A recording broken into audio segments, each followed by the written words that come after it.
सबभन्दा पहिले त म मान्य सदस्यज्यूहरूले जुन उत्साहपूर्ण ढङ्गले जिज्ञासाहरू राख्नुभएको छ, प्रश्नहरू उठाउनु भएको छ, त्यसका लागि म धन्यवाद भन्न चाहन्छु र केही कुराहरू स्पष्ट गर्न चाहन्छु। केही पहिले मैले भनिसकेका कुराहरू पनि दोहोर्याएर जिज्ञासा राख्नुभएको छ, केही नयाँ जिज्ञासाहरू पनि छन्। ती सबै कुराहरूमा म क्रमशः स्पष्ट गर्न चाहन्छु। एउटा पहिलो प्रश्नबाटै जाउँ। एउटा विपद व्यवस्थापन नियन्त्रण, यो प्राकृतिक विपद नियन्त्रण तथा व्यवस्थापन, न्यूनीकरण तथा व्यवस्थापन परिषद छ। त्यो परिषद प्रधानमन्त्रीकै नेतृत्वमा छ। त्यसका मातहतमा प्राकृतिक विपत्ति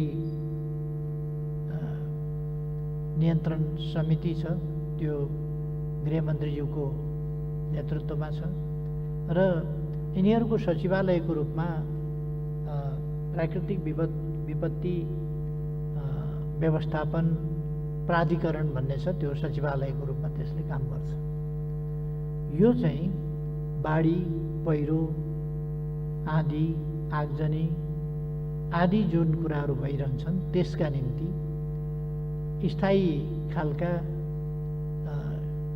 खालको संरचना र त्यसअनुसारका संरचनाहरू, ती संरचनाहरूले कोही बाढी, पहिरो, आगजनी यस्ता कुराहरू भयो भने त्यस्ता परिस्थितिहरूमा त्यसले काम गर्छ।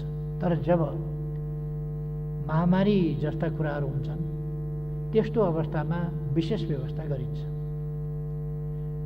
ती समितिहरू अथवा त्यो परिषद, प्रधानमन्त्रीको नेतृत्वमा हुने परिषद अथवा त्यो प्राकृतिक विपत्ति व्यवस्थापन गर्ने समितिहरू छन्, तिनीहरू यस्तो महामारी वा यस्ता परिस्थितिका लागि होइन, ती चाहिँ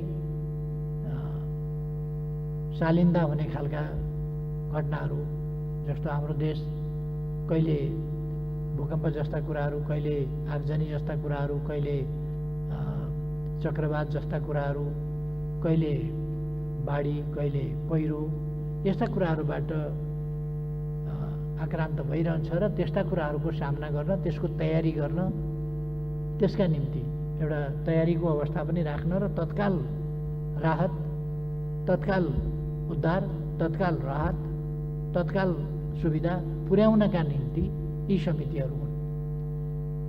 त्यसकारण यो समिति हुँदाहुँदै विशेष व्यवस्था किन गर्नु पर्यो भन्ने प्रश्न उपयुक्त हुँदैन, किनभने अहिलेको अवस्था भनेको मैले अस्ति नै पनि भने, यो सरकार मात्रै होइन, देशका सबै बासिन्दा, सबै नेपाली कोभिड-19 विरुद्धको लडाईँका सिपाही हुन्, हरेक सिपाही। यसमा दल विशेष, दल वा गैर दल, राजनीतिक वा गैर राजनीतिक, अथवा यो तह र त्यो तह भनेर होइन, यो सिङ्गै देशको साझा र एउटा भयावह राष्ट्रिय समस्या हो। यो आज राष्ट्रिय समस्या मात्रै होइन, अन्तर्राष्ट्रिय समस्याको रूपमा छ। त्यसकारण यसका लागि विशेष व्यवस्था, विशेष संरचना, विशेष ढङ्गले त्यसमा लाग्ने, जति एउटा एकजना मन्त्रीको नेतृत्वमा हुने साधारण समिति मात्रै होइन, यसको राजनीतिक नेतृत्व मन्त्री परिषदले लिनुपर्ने र त्यसपछि मन्त्री परिषदका निर्णयहरू कार्यान्वयन गर्न त्यसमा केन्द्रित भएर लाग्नुपर्ने धेरैजना मन्त्रीहरू सम्बन्धित भयो। जस्तो यसमा शान्ति सुरक्षाका प्रश्न आउँछन्, यसमा आपूर्तिका प्रश्न आउँछन्, यसमा स्वास्थ्यका प्रश्न आउँछन्, यसमा अर्थका प्रश्न आउँछन्, यस्ता थुप्रै प्रश्नहरू यसमा आउँछन्। त्यसकारण थुप्रै मन्त्रीहरू यसमा सामेल हुनुपर्छ र यो एकदम तत्काल आकस्मिक रूपमा गर्नुपर्ने विशेष व्यवस्था अन्तर्गत भएको हुनाले यसका खरिद प्रक्रियाहरू पनि भिन्न प्रकारका हुन्छन्। त्यसकारण यो दुईटालाई यो विपद व्यवस्थापन सम्बन्धी हाम्रा स्थायी संरचनाहरू जुन छन् ती र यो विशेष व्यवस्था अन्तर्गत बनेका उच्च स्तरीय समन्वय समिति अथवा सिसिएमसी भनेर कोभिड नियन्त्रण केन्द्र भनेर हामीले म्यानेजमेन्ट सेन्टर भनेर जो भनेका छौँ तिनीहरूको बीचमा कामको तरिकाको हरेक कुराको भिन्नता छ र यो विशेष व्यवस्था विशेष परिस्थितिका लागि गरिएको हो, यो बुझ्न जरुरी छ। यसमा सेना परिचालन किन भयो भन्ने कुरा छ। सेना मैले अगाडिदेखि पनि भन्ने गरेको छु, सेना राज्यको एउटा अङ्ग हो। राज्यका सम्पूर्ण अङ्गहरूलाई हामीले परिचालन गरेका छौँ। अहिले जो जति सम्बन्धित छ, सेना एउटा सङ्गठित अनुशासित संस्था हो र त्यो संस्थालाई हामीले यस्ता कठिन परिस्थितिहरूमा अप्ठ्याराहरूमा परिचालन गर्न पर्दछ। र अर्को केही मान्यजीहरूले उठाउनु भएको छ, यो व्यावसायिक नबनाएर व्यापारिक बनाइयो भन्ने। यसभन्दा अगाडि सेनाले प्लेन पनि किनेको छ, हतियार पनि किनेको छ, हेलिकप्टर पनि किनेको छ, अरू सामग्रीहरू किनेका छन्, बुट किनेका होला, कपडा किनेका होला, अरू किनेका होला, बिस्कुट किनेका होला, थुप्रो चिज किनेका होला। त्यति बेर व्यापारिक भएन। अहिले सेना आफू उत्पादन गर्ने, आफू भरसक उत्पादन गर्दै जाने बाटोमा लागिराखेको छ। त्यसो गर्दा चाहिँ व्यावसायिक नभएर आफ्ना निम्ति चाहिने सामानहरू आफैले उत्पादन गर्ने अनि बाहिर खरिद प्रक्रिया र खरिद बिक्रीका कुराहरूमा नजाने कुरा भएपछि र केही उसलाई चाहिने कुराहरू जस्तो सेनाको अस्पताल छ, अस्पताललाई सामग्री चाहिन्छ, त्यो उसले छिटो छरितो ढङ्गले आफैले ल्याउँछ त्यो सामग्री भने सेनाले अस्पताल चलाउन पाउँछ कि पाउँदैन?